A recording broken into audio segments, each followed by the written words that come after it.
History could be defined in the very past in one nation conquering another, being either the conqueror or the conquered. For hundreds of thousands of years, that's what history was. And everything else is irrelevant. Today, that's not how we would record history. Just about the expansion of one country or one nation or one kingdom. It's very different, except for maybe one people or one religion, Islam, seems to still be expansionist. Listen in. It presents us with a problem, doesn't it? I mean, it presents everyone with a problem.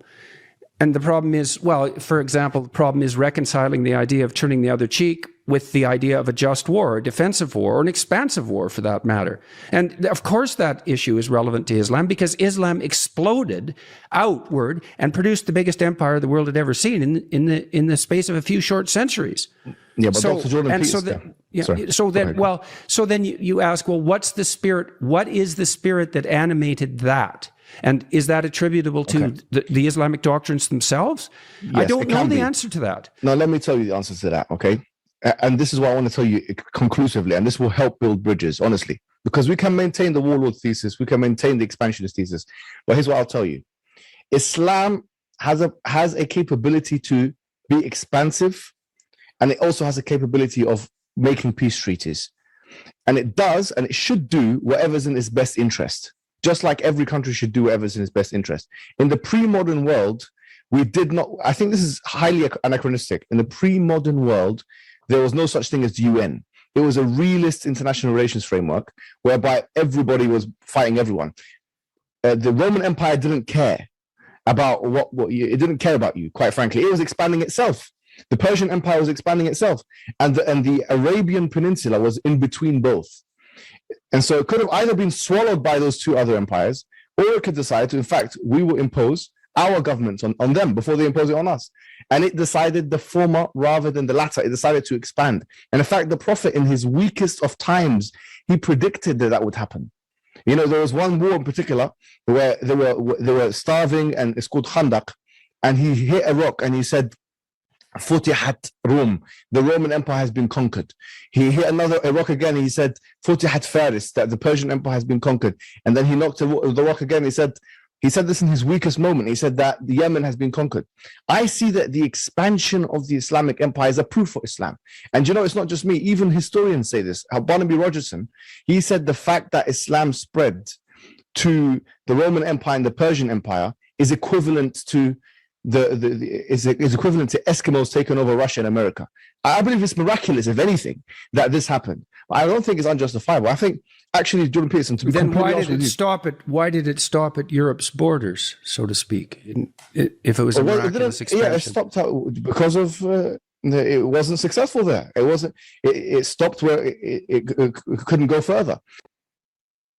So pre-modern world, as I mentioned, was about one nation conquering another nation and maybe conquering it back.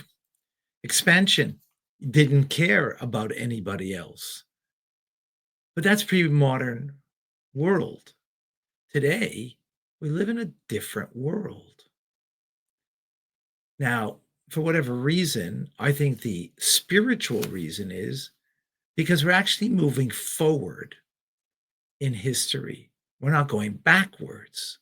We're not going back to the dark ages. We're moving forward, not just in technology and the things that we've invented and, modern medicine, some of the miracles of modern medicine, but we're moving forward in purpose. That purpose should be, we actually do care. And we see that. We see that maybe in an erroneous manner of people caring for the victim, which is important to care for the victim, but sometimes the victim is not the victim, but they're the perpetrator. But we see today people who protest, people who take up a cause. You're right, in the Roman Empire, they didn't care, and no one took up the cause. Because it was each man for themselves, each nation for themselves, and no one cared. But today, the world is different. The world is different, and there is a sense of being there for another and caring, at least in Western culture. Now, Islam, and I think the suggestion is here that their expansiveness and their desire to take over and to rule others means they're still living in a postmodern day world. And that's what they want. They want to expand from the river to the sea in Israel.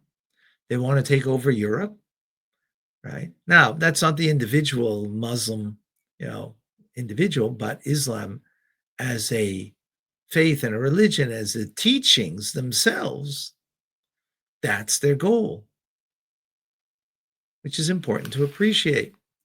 But I think Western civilization's goal is to create peace amongst nations, to create a commonality, to create a sense of greater purpose.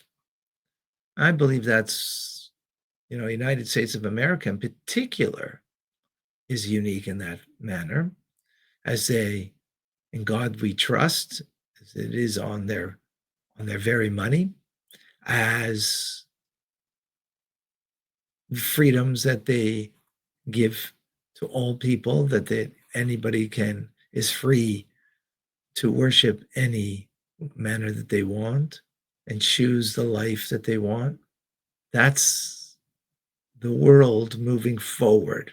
Now, in that world, there are many problems with a lot of things that are not aligned with healthy and divine purpose, which we won't discuss right now, right? That it needs to be, the movement forward in a healthy manner, in a meaningful manner, and ultimately, as the Torah teaches us, what is good, what is the moral and healthy way and the right way to move forward in life. But let's work on that together. Not the expansiveness, but the goodness and kindness that we have to share together to change the world for good.